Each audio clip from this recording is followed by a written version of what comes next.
이건 말도 안 돼. 이럴 거면 이 종목이 왜 있는 거야? 차라리 이 종목은 없애는 게 좋겠네. 프랑스 올림픽 경기장에서 한 선수가 준결승 경기에서 패한 뒤 분노를 표출하고 있습니다. 하지만 상대편 한국 선수들은 아무렇지도 않은 듯 태연한 표정인데요. 여러분은 한국만 우승한 종목이 올림픽에 있다는 사실을 아시나요?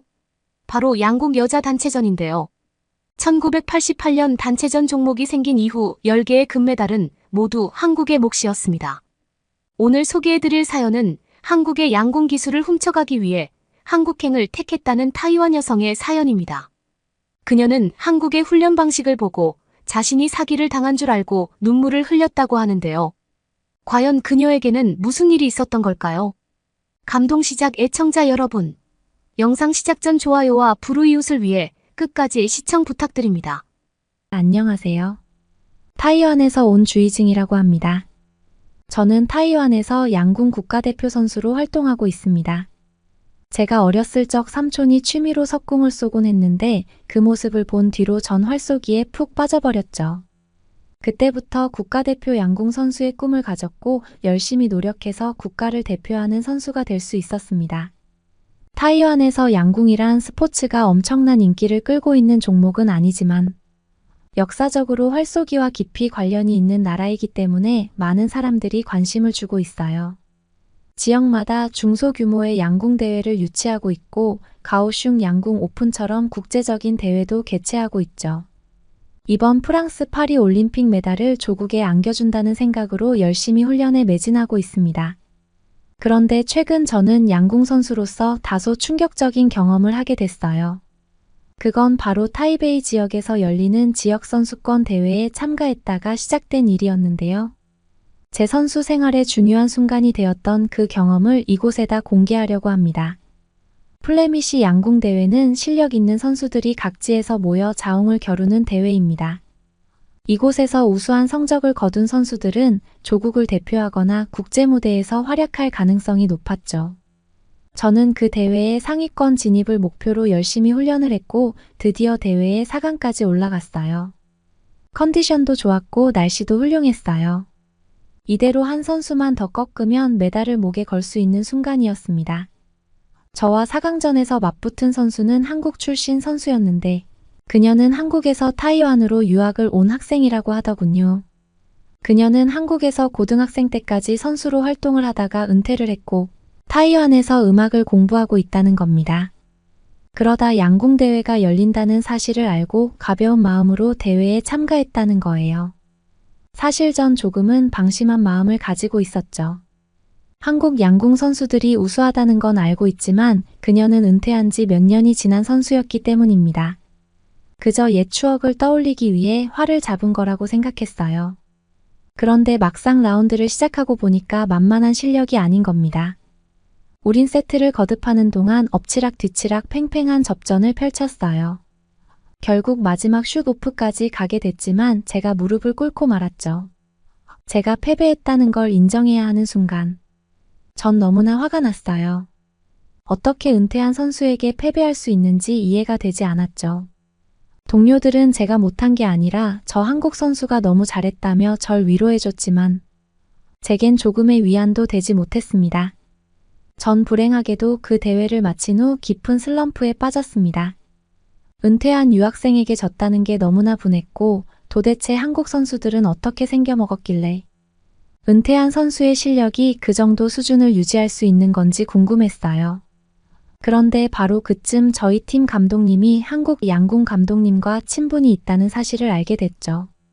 전 당돌하게도 감독님께 부탁을 했어요. 다만 며칠이라도 좋으니 한국 대학팀에서 지도를 받게 해달라고 말이에요. 그렇게 해서라도 한국 선수들의 훈련 방법을 알고 싶었고 한국 선수들을 이기고 싶었습니다. 양궁이 스포츠로 발돋움하던 초창기 시절 타이완은 다른 어떤 나라보다 우수한 양궁 실력을 가지고 있었다고 들었어요. 그런데 어느 순간 한국 선수들이 국제 무대를 휩쓸었고 전 세계의 양궁 선수들은 한국을 목표로 훈련을 하고 있는 게 현실입니다. 제가 만약 조국을 대표하는 양궁 선수로 성장하려면 반드시 한국 선수들을 알아야 한다고 생각한 겁니다. 감독님은 고민 끝에 제 부탁을 들어주었고 전 한국 감독님의 배려로 한 달간 한국 대학 양궁팀과 함께 훈련할 수 있는 기회를 받게 됐죠. 전 비장한 각오로 한국행 비행기에 몸을 실었어요. 어떻게 해서든 그들의 훈련법을 알아내서 한국 선수들을 꺾어야겠다고 다짐했죠. 이를 위해선 서글픈 눈칫밥도 기꺼이 먹겠다고 의지를 다졌어요. 사실 국가는 달라도 같은 종목 선수들끼리는 통하는 법입니다. 얘가 무슨 생각을 가지고 여기에 왔구나, 얘가 지금 내 기술을 훔치려고 하는구나 등등 말이에요. 당연히 그런 의도를 가지고 온 외국 선수를 반길 리가 없습니다. 전 한국에 있는 한 달 동안 홀로 외로운 싸움을 할 거라고 예상했죠. 한국에 도착을 한 뒤 곧바로 제가 훈련을 하게 될 한국대학 양궁팀에 인사를 가게 되었어요. 그런데 훈련장에 모여있던 한국 선수들이 환하게 웃으며 절 반기는 게 아니겠습니까? 그들은 신기한 눈으로 박수까지 쳐주더라고요. 전 그들의 환영에 어리둥절해했어요. 혹시 제가 왜 한국에 온 건지 몰라서 저러나 싶기도 했죠. 그런데 한국 감독님은 분명한 목소리로 타이완에서 온 주이징은 자신의 실력 향상을 위해 한국에서 훈련하고 비법을 배우러 왔다며 많이 도와주라는 말을 하셨어요. 그럼에도 불구하고 한국 선수들은 밝은 미소로 절 맞이해 주었죠. 전 그때까지만 해도 그들이 일부러 저런다는 생각을 떨칠 수가 없었어요. 왜 학교에서 못된 친구들이 한 친구를 괴롭힐 때 일부러 잘해주었다가 못살게 구는 경우가 덜어 있잖아요. 전 한국 선수들이 단체로 절 괴롭힐 생각을 가지고 있으면서도 감독님 앞에서만 아닌 척 알랑방귀를 끼고 있는 거라고 생각했죠.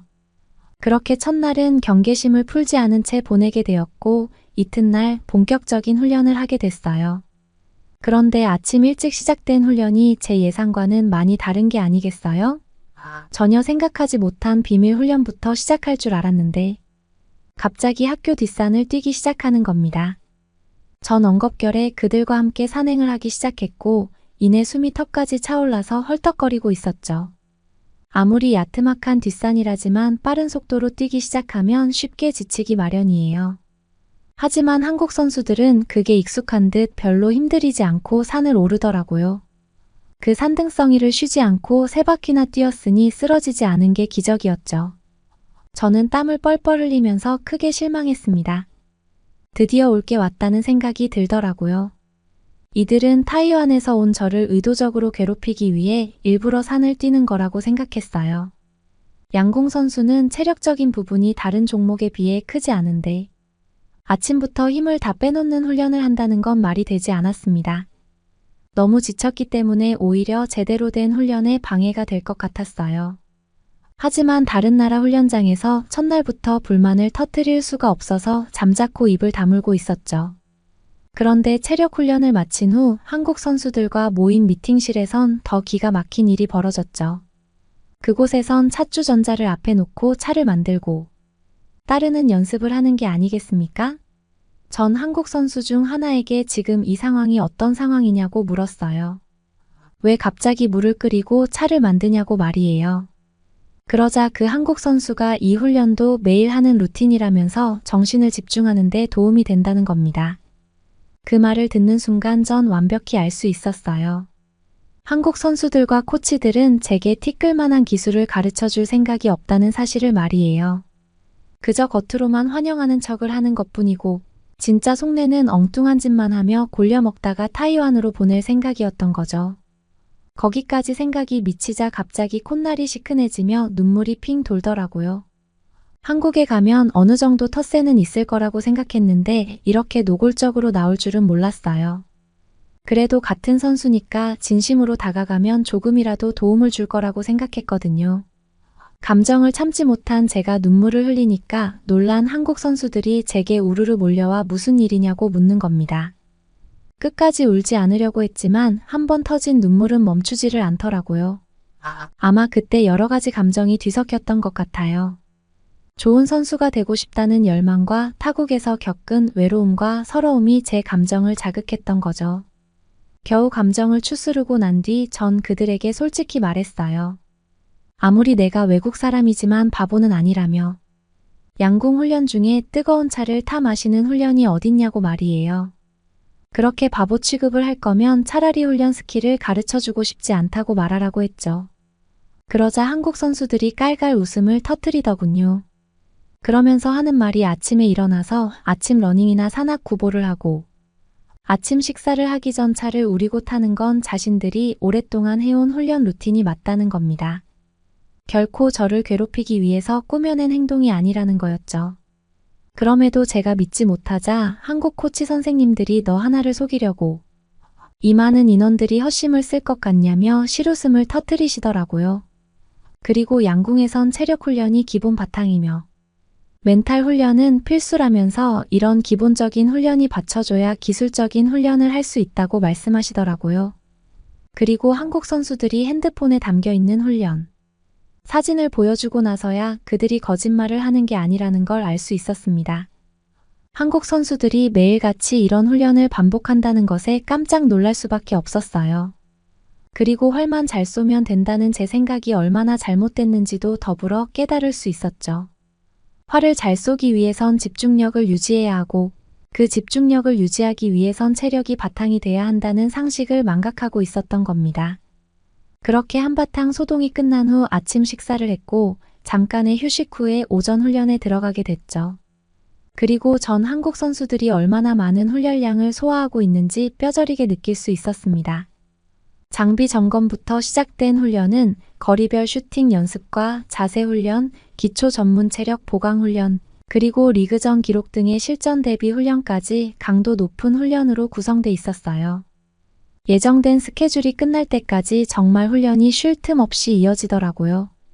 겨우 훈련을 끝마친 제가 기진맥진하고 있는데 한국 선수들은 오늘 저 때문에 훈련이 많지 않았다면서 이따 밥 먹고 노래방에 가자고 하는 겁니다. 전 그들의 말에 아연실색할 수밖에 없었어요. 전 그날 훈련이 너무 고돼서 손까지 달달 떨리는데 그들은 훈련 강도가 약했다면서 팔팔한 모습을 보이는 겁니다. 도대체 이들의 평소 훈련량이 얼마나 되길래 이런 말을 하는지 깜짝 놀랄 수밖에 없었죠. 솔직히 한 발자국도 떼기 힘들었지만 그녀들은 제 등을 떠밀어가며 훈련장 밖으로 외출을 나갔습니다. 사람들이 가득한 번화가에서 맛있는 것도 사 먹고 노래방도 갔어요. 또 한국 친구들과 스티커 사진을 찍으며 잊지 못할 추억을 만들었죠. 훈련 땐 그렇게 진지하고 무서운 선수들처럼 보였는데 막상 바깥에서 노는 모습을 보면 여느 소녀들이나 다름없더라고요. 이렇게 밝고 여린 친구들이 그 어마어마한 훈련을 아무렇지도 않게 소화하고 있다는 게 믿어지지가 않을 정도였어요. 왜 한국 양궁이 세계를 휘어잡고 있는지 알 수 있었습니다. 그렇게 일주일이 지나고 보름이 다 되어가자 저도 한국 선수들처럼 그 훈련에 몸이 적응이 되더라고요. 그렇게 힘들었던 아침 구보도 할만해졌고 팔다리가 후들거리는 자세 훈련과 슈팅 훈련도 할만해졌어요. 거기에다 제가 우린 차가 제일 맛있다는 평가를 받을 만큼 집중력을 위한 멘탈 훈련도 적응을 했죠. 그래서인지는 몰라도 제 실력은 놀라우리만큼 향상이 됐어요. 날씨나 주변 환경에 따라 들쭉날쭉했던 실력이 일정함을 유지했고 관역에 박히는 화살도 한 곳에 모이는 겁니다. 단기간에 이룬 성과치고는 무척 고무적인 결과였어요. 전 한국의 훈련 방식이 옳다는 걸 체감했고 자신감도 올라가기 시작했죠. 그리고 제가 한 달간의 일정을 거의 마무리해갈 무렵 한국양궁협회에서 주관하는 유망주 육성 훈련 프로그램에 참여할 수 있는 소중한 기회까지 주어졌습니다. 전 한국 동료 선수들 몇몇과 함께 나흘간의 합숙 훈련에 참여를 하게 됐는데요. 그곳에서 왜 한국 양궁이 최강인지 여실히 깨달을 수 있었어요. 그곳의 훈련 방식은 대학팀의 훈련 방식과는 또 달랐는데 그곳에선 최첨단 기술을 활용해서 선수들의 실력을 키우고 있더라고요. 훈련장에 마련된 개인 모니터에는 선수의 심박수가 자동으로 측정되고 심박수가 안정된 걸 확인한 후 화살을 쏘면 관역에 연동된 모니터에는 실시간으로 제 점수를 알려주는 겁니다. 축적된 심박수 정보와 선수의 발사 영상은 점수 데이터와 연계돼 선수의 습관이나 취약점을 보완하고 분석하는 데 활용할 수 있었어요. 전 그 훈련 장비를 경험하며 크게 놀랐습니다. 그건 정말 어디서도 들어본 적 없는 최첨단 훈련 방식이었어요. 또한 좋은 화살을 분류하기 위한 고정밀 슈팅 머신도 너무나 놀라웠어요. 원래 선수들은 자신과 잘 맞는 화살을 골라내기 위해 직접 화살을 쏘아보는 등 많은 시간을 들여 테스트를 하는데 한국 훈련장에는 이를 자동화할 수 있는 슈팅 머신이 있더라고요. 슈팅 머신을 통해 관역에 쏘아진 화살이 일정한 범위 내로 탄착군을 형성하면 그 화살은 균일한 품질의 화살로 분류가 되는 방식이었어요. 너무나 효과적인 방식이었습니다. 어디 그뿐입니까? 거기에다 인공지능을 활용한 AI 코치는 선수들의 잘못된 자세나 습관을 자동으로 코칭해 주었어요. 이를 활용하면 코치가 없는 순간에도 선수들 스스로 자세를 교정할 수 있는 겁니다. 또한 양궁 선수들이 쓰는 장비 중에 활 중심에 덧대는 그립이라는 것이 있어요. 그건 자신의 손에 맞도록 자신이 직접 손질해야 하는 장비죠. 만약 그립이 조금이라도 손상이 가면 다시 손질을 해야 하는 번거로움이 있는데 한국 선수들은 3D 프린팅 기술을 활용한 그립이 제공되기 때문에 만일 그립이 손상되면 자신이 쓰던 그립을 똑같이 만들어서 제공해주고 있었어요. 전 나흘간의 육성 훈련 프로그램을 경험한 후 세계 최강 자리를 지키기 위한 한국 선수들과 협회의 노력이 얼마나 대단한지 실감할 수 있었어요. 그리고 왜 많은 선수들이 한국을 따라잡지 못하는지도 알 수 있었죠. 그들은 다른 나라 선수들보다 더 좋은 훈련 방식으로 더 많이 훈련하고 있었으니까요. 한국에서의 훈련은 정말 잊을 수 없는 경험이었죠. 제가 한국을 떠나는 날 한국 선수들은 제게 일일이 편지를 써주며 작은 선물을 안겨주었어요. 그들은 제게 아낌없이 기술을 전수해 주었고 제 행운을 빌어주었습니다. 여담입니다만 타이완으로 돌아간 저는 드디어 그토록 원하던 메달을 목에 걸었어요.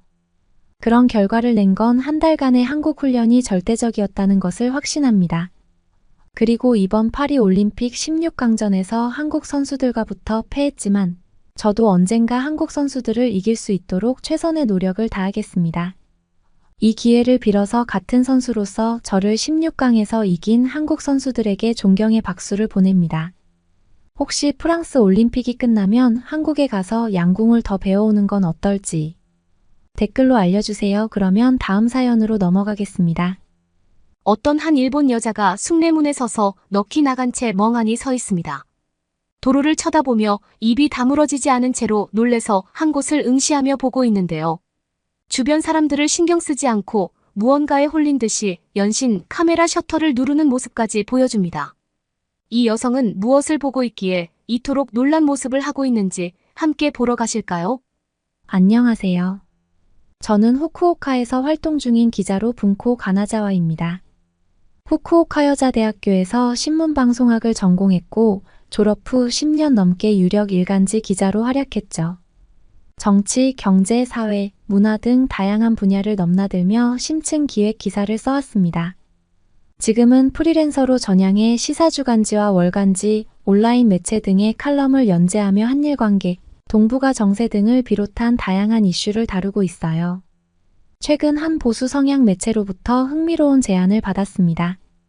당시 한일 관계는 역사 갈등, 무역 분쟁 등으로 최악의 상황이었죠. 그런 상황에서 그들은 한국군과 자위대를 비교하는 칼럼을 부탁하더군요. 구체적으로는 병력, 순화 장비, 전투력 등 군사적 역량 면에서 한국군이 자위대에 비해 얼마나 열등한지를 풍자적으로 비판하는 내용이었어요. 사실 저는 그동안 한국군에 대해 깊이 알지 못했습니다. 한국에서 병역을 의무적으로 하고 휴전선을 사이에 두고 북한과 첨예하게 대치 중이라는 기초적인 상식 외에는 말이죠. 그래서 이 칼럼 제안을 받고 조금 망설였어요. 한국군의 실상을 제대로 파악하지 않은 채 칼럼을 쓰는 게 부담스러웠거든요. 그런데 한편으로는 궁금증이 생겼어요. 과연 한국군은 언론에서 흔히 말하는 것처럼 열악한 환경에서 유지되는 정근대적 군대일까? 병력과 장비 면에서 자위대에 한참 못 미치는 걸까? 무엇보다 보수 논객들이 입에 달고 사는 한국군에 대한 비하 발언들은 사실일까? 객관적으로 파악해보고 싶다는 생각이 간절해졌죠. 그래서 결국 이 칼럼을 수락하기로 결심했어요. 그 대신 한 가지 원칙을 세웠죠. 가급적 한국군 관련 자료를 객관적으로 수집하고 일본 내 보수 매체들의 주장을 그대로 옮기되 최대한 중립적 어조를 유지하자는 거였어요. 자극을 불사하기보다는 팩트에 근거해 담백하게 전달하는 게 기자의 책무라고 생각했거든요. 그렇게 해서 며칠에 걸쳐 자료 조사와 원고 작성에 몰두했어요. 인터넷 자료와 국방백서, 군사 전문가 칼럼 등을 참고하며 한국군과 자위대의 병력 예산, 주요 무기 체계 등을 비교했죠. 자위대가 우세한 지표가 많긴 했지만 객관적 팩트에 기반한 수치들을 나열하는 데 주력했어요. 예컨대 현역 병력 면에서 자위대는 한국군의 60% 수준이지만 이는 일본의 평화헌법상 병력 보유에 제한이 있기 때문이라든지 일본의 국방 예산이 한국보다 많지만 한국은 GDP 대비 국방비 비중이 일본의 2배에 이른다는 식으로 말이죠. 무기 체계 비교에서도 한국은 일본에 비해 비교적 낡은 무기를 다수 보유한 반면 일본은 이지스함, 스텔스기 등 첨단 장비 도입에 적극적이라는 객관적 팩트를 전달하는 데 초점을 뒀습니다. 물론 보수 매체의 주문인 만큼 한국군에 대한 부정적 평가도 어느 정도 감안해야만 했어요. 오랜 군사정권 시절의 유산으로 한국군 내부 민주화가 더디다. 북한에 대한 억지력 확보가 한국군 현대화의 발목을 잡고 있다 같은 문구가 대표적이죠. 그렇지만 이 역시 일본 보수 진영의 통념을 감정적 표현 없이 담담히 옮기는 방식을 택했어요. 이렇게 해서 기사 제목은 일본 자위대와 한국군 과연 전력 격차는 얼마나 될 것인가? 로 탄생했죠. 1만 자 분량의 원고에 자위대의 우위를 보여주는 수치와 사례를 곁들이되 동시에 한국군의 열악한 여건과 고군분투도 나름대로 다뤘어요. 물론 군사동맹국으로서 한국군과의 안보 협력 중요성도 언급했고요. 기사가 보수 매체에 실리자 독자 반응은 엇갈렸어요. 매체 특성상 역시 한국군은 자위대를 따라올 수 없다. 해외 파병은커녕 북한도 못 당할 군대라며 우쭐해하는 일본인 댓글이 수두룩했죠. 일부 네티즌은 전쟁이 일어나면 자위대가 한국을 구원해줘야 할 판이라는 망언까지 서슴지 않더군요. 반면 온건 성향 독자들은 한일 안보협력 강화가 필요하다. 상호 이해 없이 진정한 동맹 관계도 없다는 식의 댓글을 달았어요. 한국 누리꾼들 사이에서는 일본이 한국군을 무시하는 기사를 내보냈다며 공분을 사는 반응도 있었죠. 이런 갈등 반응을 지켜보며 저는 복잡한 심경이 들더군요. 최대한 중립적으로 팩트를 전달하려 애썼건만 결과적으로 반한 정서에 일조하고 말았다는 자괴감 같은 것이었어요. 한국군의 실상에 대한 무지와 선입견을 재확인한 셈이었으니까요. 그래서 이런 생각이 들었어요. 멀리서 그것도 편향된 자료에 의존해선 한국군의 실체를 온전히 파악하기 어려울 거라고 생각했습니다. 또한 현장에서 직접 취재하고 생생한 목소리를 들어봐야겠다고 생각했죠. 그래야 한일 상호 이해의 폭을 넓히는데 기여할 수 있을 테니까요. 마침 10월 1일은 대한민국 국군의 날이라는 걸 알게 됐습니다. 한국 국군의 위상과 전통을 재조명하는 의미 있는 기념일이죠. 외신 기자로서 행사에 참관해 한국군의 면모를 생생히 취재하고 싶다는 생각이 간절해졌어요. 그런데 초청장을 따내기가 쉽지 않더군요. 그동안 제가 한국의 우호적이지 않은 기사들을 종종 써왔던 탓에 경계의 벽이 느껴졌거든요. 결국에는 제가 초청장을 늦게 신청했기 때문에 특별 초청 기자단에 이름을 올리기엔 힘들었습니다. 하지만 적극적으로 한국 군대 실상을 알리고 싶어 하는 한국군 한 분과 어렵게 인터뷰를 할 수 있었답니다. 10월 1일 대한민국 육군사관학교에서 거행된 국군의 날 행사 그 광경은 제가 상상했던 것과는 사뭇 달랐어요.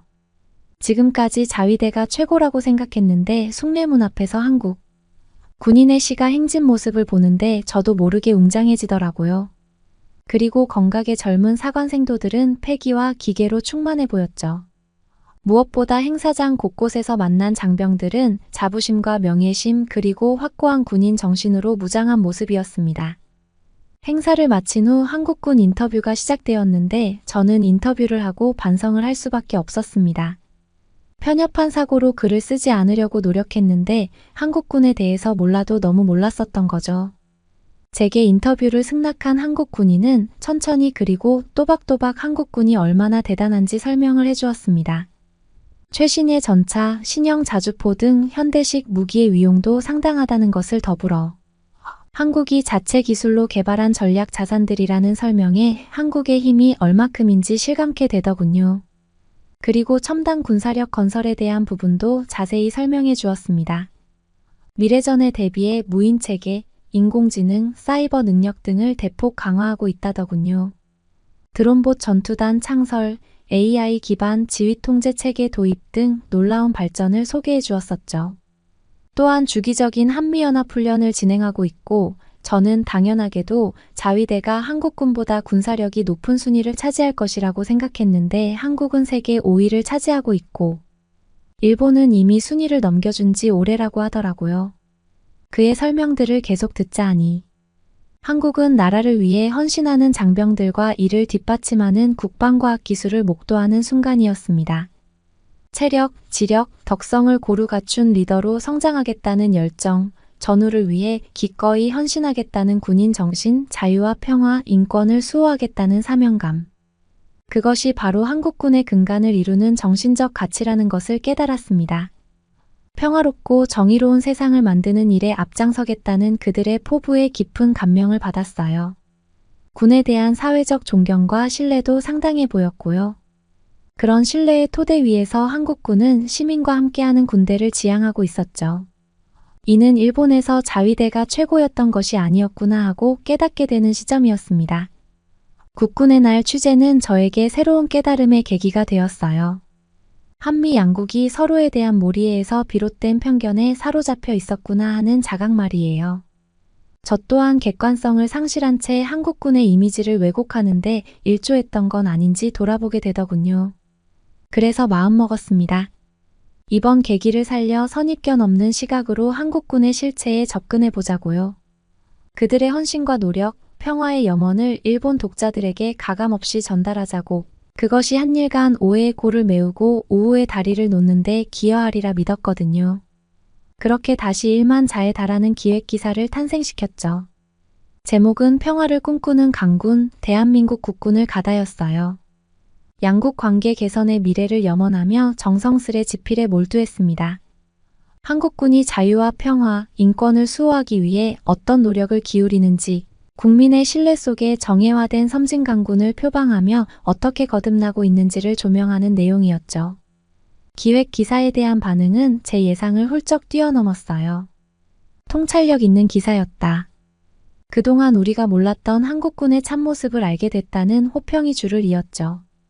덕분에 일본 내 분위기가 한국에 대해 우호적으로 바뀌는 게 느껴졌어요. 기사는 일본은 물론 한국에서도 많은 댓글을 달아주셨죠. 독자들은 늘 우리가 보지 못했던 한국군의 진면목을 알게 되어 감사하다. 편견에 사로잡혀 한국을 오해했던 것 같아 반성된다며 고마움을 표하더군요. 일각에선 한일 양국이 서로를 이해하고 존중하는 가운데 군사교류와 안보 협력을 강화해 나가야 한다는 제언도 나왔습니다. 저 역시 이번 취재와 기사를 계기로 한국군에 대한 인식이 완전히 달라졌어요. 그들은 결코 자위대의 아류가 아닌 당당한 주권국가의 군대로서 내실과 혼을 다져가고 있었거든요. 무엇보다 평화에 대한 열망을 안보 노력의 중심에 두고 있다는 사실에 깊은 감명을 받았습니다. 이는 제가 군사안보 분야의 한일 관계에 대해 가졌던 고정관념을 깨뜨리는 계기가 됐어요. 경쟁과 대립의 프레임에 갇혀 있던 시각에서 벗어나 협력과 상호 이해의 가능성을 발견하게 된 거죠. 안보 불감증에 빠져 있던 일본 사회에 신선한 자극제가 되지 않을까 하는 기대도 생겼고요. 댓글을 계속 보는 와중에 특히 제 눈길을 끈 반응이 있었습니다. 바로 한국 남자들 멋있다는 댓글이었어요. 강인한 체력과 정신력, 투철한 애국심이 남성미 넘친다는 거죠. 일부 여성 독자들은 한국인 남편 있으면 든든할 것 같다는 호기심 어린 반응을 보내기도 했죠. 문득 궁금증이 들더라고요. 요즘 일본 여성들이 한국 남성을 어떻게 생각할까 하는 궁금증이었죠. 그래서 제 블로그를 통해 관련 설문조사를 진행했어요. 한국 남성에 대한 이미지를 묻는 질문에 1000여 명이 넘는 여성 독자가 참여해 주셨죠. 놀랍게도 긍정적이라는 응답이 전체의 80%를 차지했어요.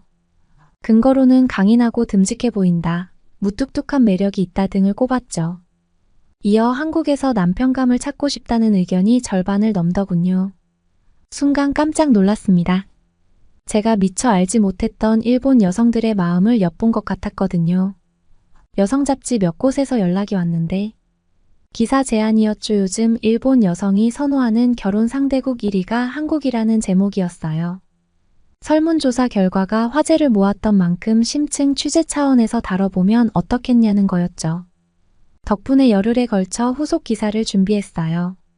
한국 남성의 매력으로는 성실함, 가족의 카리스마 등이 거론됐고요. 한류 열풍 속에 자연스레 관심이 높아진 면도 있다더군요.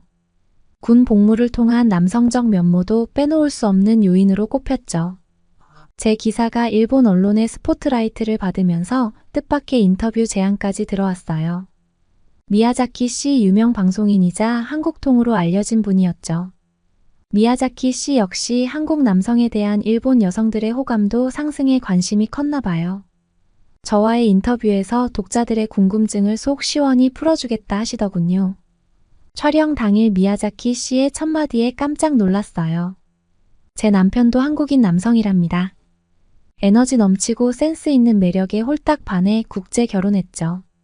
알고 보니 씨의 남편은 대기업 해외 영업팀 간부셨어요. 미야자키 씨가 한국에 매료된 데는 남편의 영향이 컸다나 봐요. 이어 미야자키 씨는 한국 남성들의 장점을 조목조목 짚어주셨어요.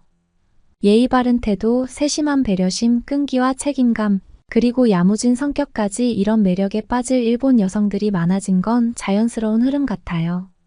저 역시 친구들 사이에서 국제 결혼 바람을 실감하고 있죠. 인터뷰 내내 미야자키 씨의 얼굴엔 한국 남편에 대한 자부심이 가득했어요.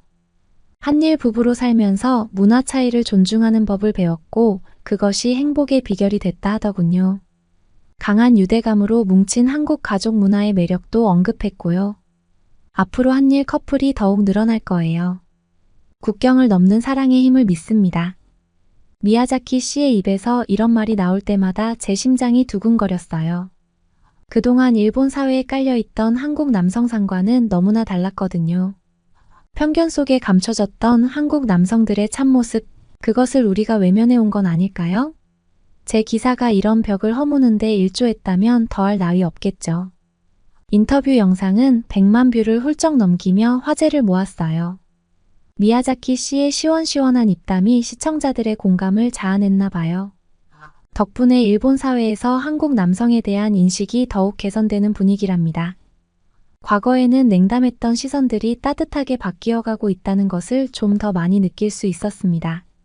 얼마 전 대학 동기 사오리의 소식을 들었어요. 한국 유학 시절 만난 남자친구와 결혼한다는 거예요. 사오리뿐만이 아니에요. 지인들 사이에서 한국 남자친구를 사귀거나 한국인과 결혼하는 일이 부쩍 늘었다는 얘기가 들려오고 있죠. 유학생 주재원 등 일본에 거주하는 한국 남성들이 인기 만점이래요. 성숙하고 믿음직한 매력의 여성들이 끌린다나 봐요.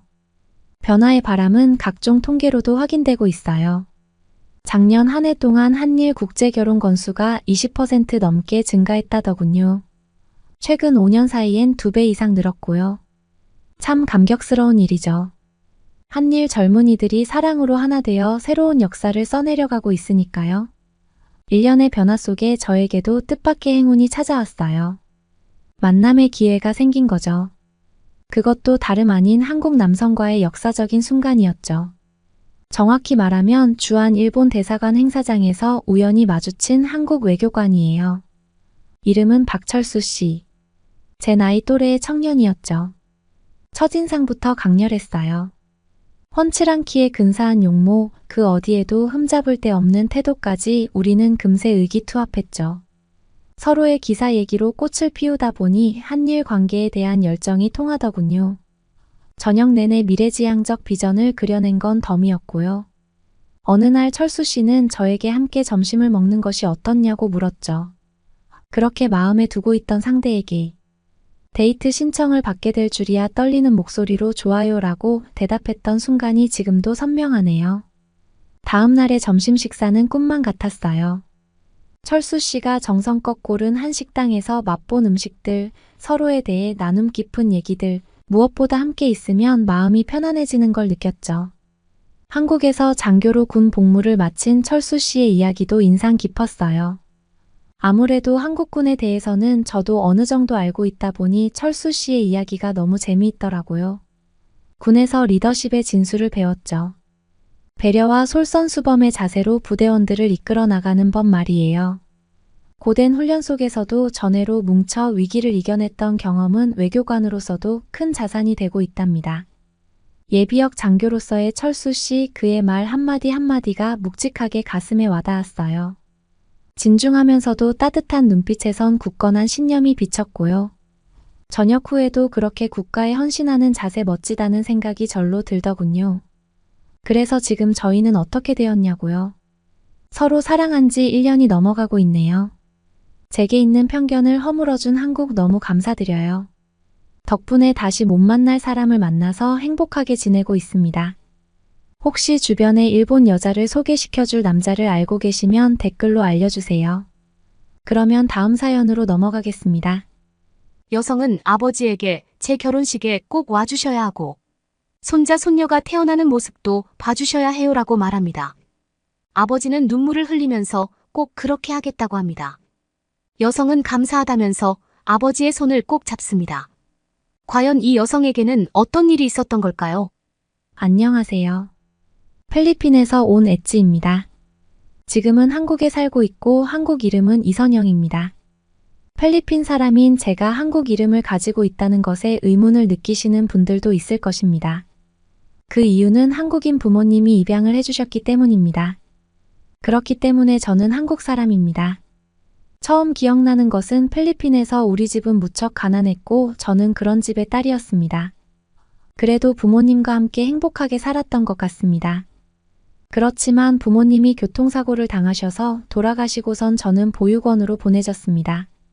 너무 어렸을 때라 기억은 잘 나지 않지만 먹을 것을 제대로 먹을 수가 없어서 배가 늘 고팠습니다.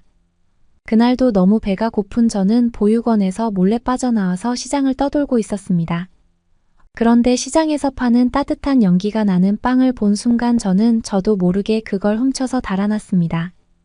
하지만 달아나다 붙잡히고 말았고 가게 주인에게 맞게 되었습니다. 정말 아팠고 정신을 잃을 것 같았습니다. 주위에 누구도 저를 도와주는 어른은 없었습니다. 이대로 죽겠구나 싶던 그때였습니다. 제 앞을 가로막으면서 어떤 남자가 아이가 도둑질한 것은 나쁘지만 이렇게 때리는 것은 옳지 못하다고 말했습니다. 가게 주인은 화를 냈는데 그 남자는 주머니에서 돈을 내밀면서 자신이 빵값을 내겠다고 했습니다. 그리고 주인에게 갓 구운 빵 하나를 싸오더니 제게 주었습니다. 저는 배가 너무 고파서 허겁지겁 그 빵을 먹었습니다. 그 남자는 제가 목이 멜까봐 물도 주었습니다. 그게 아빠와의 첫 만남이었습니다. 아저씨는 물을 묻힌 손수건으로 제 얼굴을 닦아주면서 저에게 집이 어디냐고 물었는데 저는 집이 없다고 했습니다. 그러자 부모님은 어디 계시냐고 했고 저는 돌아가셨다고 했어요. 그 아저씨는 일반적으로 보던 필리핀 사람이 아니었고 어린 제가 보기에도 다른 나라 사람이라는 걸 알 수 있었고 제 대답에 표정이 심각해졌습니다. 한참 고민하는 표정으로 저를 바라보시던 그 아저씨는 혹시 갈 곳이 없으면 아저씨 집에 가지 않겠냐고 했어요. 저는 필리핀 사람도 아닌 처음 보는 사람이 그렇게 말해주자 멍하게 그 아저씨 얼굴을 바라봤어요. 그러고는 작은 손으로 아저씨의 손가락을 잡았습니다. 그러자 아저씨는 움찔하시더니 자상하게 웃으시면서 저를 안아서 아저씨의 집으로 저를 데리고 갔어요. 아저씨는 집 안으로 저를 데리고 가셨는데 어떤 여자분이 저와 아저씨를 보더니 깜짝 놀라셨어요. 그리고 저는 알아들을 수 없는 말로 뭐라고 하시자 아저씨도 알아들을 수 없는 말로 대답을 하셨어요. 그리고 그 여자분은 저를 씻겨주셨고 제 상처를 치료해 주셨어요. 저한테 괜찮으냐고 물어봐 주시고 맛있는 밥도 해주셨습니다. 저는 그 말투가 너무 자상해서 긴장하던 마음이 조금씩 풀리는 게 느껴졌습니다. 저는 부모님을 잃고 보육원에서 지낸 후에 이렇게 따뜻한 밥을 먹는 건 처음이었고 정말 맛있었어요. 그리고 따뜻한 잠자리도 너무 좋았습니다. 아직도 그날의 따뜻함을 생각하면 기분이 좋아져요. 그날 이후 아저씨와 아줌마는 제게 너무 잘해주셨어요. 그리고 이곳저곳 정부기관에 연락해서 저를 입양하기 위해 노력하셨어요. 아저씨는 저에게 자신은 한국에서 이곳으로 일하러 온 사람이라고 알려주셨어요. 그리고 저를 아저씨와 아줌마의 딸로 입양할 거라고 말해주셨어요. 제 입양이 완료되면 우리는 함께 한국으로 갈 거라고 하셨습니다. 그러면서 커다란 지도에서 한국이 어디에 있는지 보여주셨어요. 저는 한국이라는 단어를 말하는 게 쉽지 않았지만 제가 살아갈 나라라는 생각에 이름이 예쁘다는 생각을 했습니다. 그렇게 저는 아빠와 엄마의 딸이 되었고 처음으로 비행기라는 걸 탔어요. 처음에 비행기가 뜨려고 할 때 저는 너무 긴장하고 무서웠는데 엄마와 아빠가 양쪽에서 손을 꼭 잡아주셨어요. 비행기는 정말 무서운 소리를 냈어요. 어떻게 이렇게 큰 물건이 하늘을 나는 걸까 참 놀라웠어요. 그렇게 한국에 도착해서 가장 먼저 먹었던 것은 제가 배가 고플 걸 걱정하셔서 공항의 상점에서 빵과 딸기 우유를 사주셨어요. 딸기라는 과일을 먹어본 적이 없었는데 딸기 우유라는 건 참 달콤하고 맛있었습니다. 우리 가족은 한국의 집으로 갔는데 한국은 아파트라는 곳에 집이 있었어요.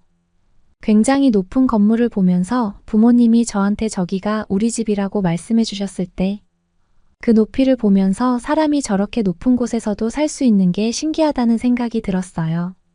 한국은 필리핀보다 추웠지만 너무 덥지 않은 날씨가 저는 마음에 들었습니다. 그렇게 한국 생활에 하나하나 적응해 갔고 아빠와 엄마와 대화하면서 한국말도 익혀갔어요. 우리는 함께 돗자리와 도시락을 싸서 소풍을 가기도 하고 동물원이라는 곳도 처음 가봤어요. 저는 동물원에서 다양한 동물들을 보면서 너무 신기했고 정말 행복한 나날들이었습니다. 처음 초등학교에 입학하게 되었는데 저는 한국 사람들과 다른 모습, 의저를 사람들이 이상하게 본다는 걸 알게 되었어요. 저는 사람들의 시선이 무서워서 학교에 가기 싫다고 떼를 썼습니다. 하지만 부모님은 사람은 다 똑같은 거라며 다른 사람들의 시선에 당당해져야 한다고 하셨고 정말 좋은 담임 선생님을 만나서 다행히 아이들은 저에게 잘해주었습니다. 저도 다른 한국 아이들처럼 학교에서 잘 지낼 수 있었어요. 하지만 중학교에 다니기 시작하면서 문제가 생겼습니다. 지금 생각하면 사춘기라는 시기라서 그런 걸 수도 있다고 생각했지만 저의 중학교 생활은 참 외로웠어요. 친했던 아이들과 틀어지면서 저는 왕따를 당했어요. 제가 괴롭힘을 당했다기보다는 그냥 저를 없는 사람 취급을 했습니다. 지금이었다면 뻔뻔스럽게 잘 지냈을 텐데. 그때는 제가 한국 사람이 아니라는 생각에 위축되어서 아이들에게 다가가지 못했어요. 그리고 그때 오랫동안 아기가 생기지 않던 엄마가 동생을 낳게 되었거든요. 저는 엄마 아빠의 진짜 아이가 태어났으니 저 같은 애는 버림을 받을 거라고 생각을 했어요. 그래서 학교에서의 상황을 말할 수도 없었어요. 하지만 하루가 다르게 밝았던 성격이 변해가는 저를 보신 아빠는 제가 이상한 걸 눈치채셨고 저에게 무슨 일이 있느냐고 물어보셨어요. 아무 말 안 하려고 했는데 아빠의 얼굴을 보는 순간 갑자기 서러운 생각에 모두 말을 했습니다. 아빠는 학교에서 왕따 당한다는 걸 아시고는 무척 화가 나셨어요. 게다가 제가 동생이 태어났으니 저는 필요 없는 거 아니냐고 했더니 엄마와 아빠는 놀라서 제 앞에서 눈물을 흘리셨어요. 제가 그렇게 힘들어하는 줄 몰랐다면서 저를 꼭 안아주셨어요. 저는 이렇게 못된 말을 했는데 오히려 저를 안아주시는 부모님이 고맙고 죄송해서 같이 눈물을 흘렸습니다. 아빠는 환경이 바뀌면 새롭게 시작할 수 있으니 희망을 버리면 안 된다고 말씀하셨어요. 저를 위해서 우리 가족은 다른 곳으로 이사를 하였습니다. 그리고 저는 전학을 하였습니다. 솔직히 별 기대를 안 했어요. 이사를 한다고 해서 외국인인 제가 한국인이 될 수 있는 것도 아니었으니까요. 하지만 저를 위해 부모님이 이사 가는 것도 마다하지 않았다는 사실에 마음이 든든해졌던 것도 사실이었습니다. 놀랍게도 새로운 학교에서 조용하고 아이들과 잘 어울리지 않는 저와 함께 해주는 친구가 생겼어요. 같이 밥을 먹자고 말해주고 저를 위해 급식실의 자리를 맡아줬습니다. 정말 그 친구들이 아니었으면 저는 아직도 트라우마에 빠져 있을 것 같아요. 저는 점점 예전의 밝은 성격으로 돌아갈 수 있었습니다. 우리 4명은 사총사라고 말하면서 아직도 친하게 지내고 있어요. 그리고 저는 동생을 잘 돌봤습니다. 엄마는 동생 유미와 제가 친해질 수 있도록 해주셨어요. 처음 안아본 유미는 저를 보면 잘 웃는 예쁜 아기였어요. 제가 두려워서 아기를 보려고도 안 했는데 유미의 웃는 모습을 보자 저는 제가 너무 바보 같았다는 생각이 들었어요. 유미는 걸을 수 있게 되자 하루 종일 저를 졸졸 쫓아다닐 정도로 저를 좋아했습니다. 저도 그런 동생이 너무 좋았습니다. 저는 사랑하는 우리 가족과 함께하면서 행복하게 지낼 수 있었습니다. 하지만 그 행복에 어두운 기운이 생기기 시작하였습니다. 제가 대학에 들어가고 2학년이 되었을 때 아빠가 몸이 점점 안 좋아지셨어요. 처음에는 그냥 피로인가 싶었는데 피곤을 자주 느끼셨고 식욕이 없으시다고 자주 말씀하셨고 딱 보기에도 체중이 너무 줄어드셨어요. 저는 너무 걱정되어서 아빠를 모시고 같이 병원에 갔어요. 병원에서는 혈액 검사와 조직 검사라는 걸 했는데 진료실에서 검사 결과를 보시던 의사 선생님은 표정이 좋지 않았습니다. 그리고 며칠 후에 초음파 검사와 CT 촬영을 하자고 했어요. 검사 후 며칠 후에 담당 선생님을 다시 찾아갔는데 의사 선생님은 간암이라서 암을 제거하기 위해 수술을 해야 한다고 하셨어요. 저는 그 이야기를 듣고선 잘못 들은 것이 아닐까 하는 생각을 하였습니다. 옆에 계시던 마음이 약한 엄마는 눈물을 흘리셨고 아빠는 그걸 받아들이지 못하시고 의사 선생님에게 화를 내셨어요. 저는 그 순간 갑자기 정신을 차리고 부모님께 먼저 나가 있으시라고 말씀드렸어요. 그리고 의사 선생님께 부모님이 못 받아들여서 그런 것이고 죄송하다고 말씀드렸어요. 그러자 갑자기 화를 내시는 아버지 때문에 표정이 굳어 계시던 의사 선생님은 표정을 풀면서 괜찮다고 말씀하셨어요. 그리고 저는 우리가 준비해야 할 것과 수술 과정에 대한 것을 물어봤어요. 의사 선생님은 감정을 배제하고 냉정하게 상황을 받아들인 저를 칭찬하면서 수술 과정과 준비 과정을 알려주셨어요. 손이 떨리는 걸 꼭 잡으며 정말 갑자기 사고를 당한 것 같은 기분이었지만 저라도 정신을 잘 차리고 있어야겠다고 생각하였습니다. 의사 선생님은 일단 암이 초기이기 때문에 전이가 심각한 상황이 아니면 암을 제거하고선 항암 치료를 하면 된다고 말씀하셨어요. 저는 예약해야 할 수술 날짜를 받아서 밖으로 나왔습니다. 저는 아빠의 손을 꼭 잡고선 심각한 상황은 아니고 한국의 의료 기술이 좋으니까 너무 걱정하지 말라고 말씀드렸어요. 아빠는 제 눈을 보시더니 괜찮다고 말씀하셨어요. 그 말은 저와 엄마에게 하신 말씀이기도 했지만 아빠 스스로에게도 하신 말씀이기도 했어요. 정말 눈물이 나올 것 같았지만 꾹 참으면서 수납과에 가서 수납 후에 수술과 병실을 예약하였습니다. 그리고 예약했던 수술날이 다가왔습니다. 아빠는 전날 병실에 입원하셔서 다음날 수술을 준비하셨어요. 엄마에게 제가 아빠와 함께 있겠다면서 엄마는 동생 유미도 있으므로 다음날 오시라고 했어요. 병실에서 아빠가 불편한 곳이 있을지 살피면서 옆에 있었어요. 아빠는 자기 때문에 제가 이런 고생을 하는 걸 미안해 하셨습니다. 저는 아빠에게 처음 아빠를 본 날 기억하냐고 말씀드렸어요. 그러면서 가끔 그날 아빠를 만나지 못했다면 제 삶은 어땠을지 생각해보고는 했다고 말했습니다. 아빠는 왜 그런 말을 하냐고 하셨어요. 그때 아빠가 저를 찾아줘서 정말 고마웠다고 앞으로도 제가 결혼하는 모습도 보시고 손자 손녀 태어나는 모습도 꼭 보셔야 한다고 했습니다. 아빠는 눈물을 흘리시면서 꼭 그러겠다고 하셨어요. 수술에 들어가신 아빠는 오랜 시간 동안 나오지 않으셨습니다. 엄마와 저는 손을 꼭 잡고선 아빠의 수술이 잘 되기만을 빌었어요. 엄마는 유미를 친척 집에 맡기고 오셨어요. 우리 두 사람은 그렇게 몇 시간을 수술실 밖에 앉아 있었습니다. 시간이 갈수록 저는 정말 무서웠어요. 저는 신을 믿지는 않았지만 그 순간만큼은 누구에게라도 제발 우리 아빠를 데려가지 말라고 빌고 싶었습니다.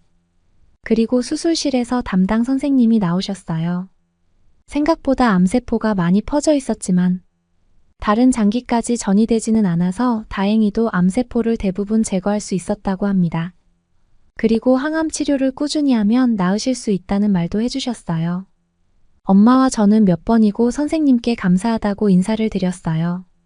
수술 후 마취 의사께서 병실로 옮겨진 아버지는 진통제를 맞으시면서 주무시고 계셨어요. 저는 정말 잘 버텨내신 아빠에게 감사드렸습니다. 그 후 저는 학교를 휴학하면서 아르바이트를 했어요. 그리고 아빠가 항암 치료를 해야 하는 날이면 같이 병원에 갔습니다. 병원 선생님과 간호사분들은 아빠한테 이렇게 효심이 뛰어난 딸은 처음이라면서 좋으시겠다고 말씀하셨어요. 아빠는 으쓱한 기분으로 우리 선영이가 자신을 닮아서 참 착하고 똑똑하다고 하면서 자랑하셔서 저는 참 부끄러운 기분을 많이 느끼게 되었습니다. 항암 치료가 아프고 많이 힘드셨을 텐데 아빠는 잘 버텨내셨습니다. 저는 도서관에서 건강서적을 많이 보면서 어떤 음식이 암에 좋은지 열심히 찾아봤고 엄마와 함께 건강식을 요리해서 아빠와 함께 먹었습니다. 그 덕분인지 아빠는 빠졌던 살이 많이 돌아왔고 건강해지셨습니다. 저는 아빠를 위해서 건강한 재료로 요리하면서 의외로 요리에 소질이 있다는 걸 알게 되었어요. 그래서 학교를 졸업 후에 작은 건강식 요리를 전문으로 하는 음식점을 차리게 되었습니다.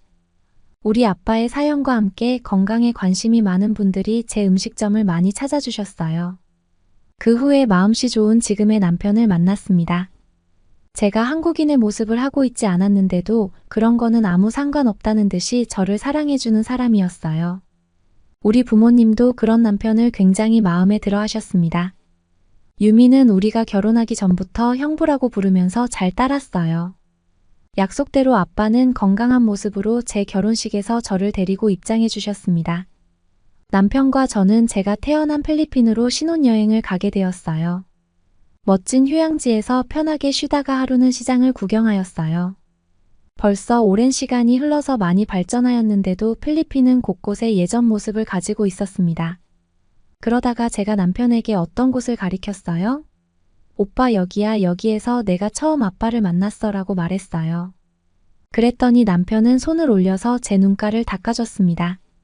저는 몰랐는데 제가 그 말을 하면서 눈물을 흘리고 있었나 봐요. 아빠와 엄마가 오래 사셔서 제가 이 은혜를 꼭 다 갚을 수 있었으면 좋겠습니다. 저의 이야기는 여기까지입니다. 제 이야기를 들어주셔서 감사합니다. 여러분은 어떻게 보셨나요? 응원과 격려의 한마디씩을 댓글로 남겨주시기 바랍니다. 사연자분들께 전달해드리겠습니다. 실제 사연 제보를 받고 있습니다. 채택되신 분께는 작은 선물도 보내드리고 있습니다.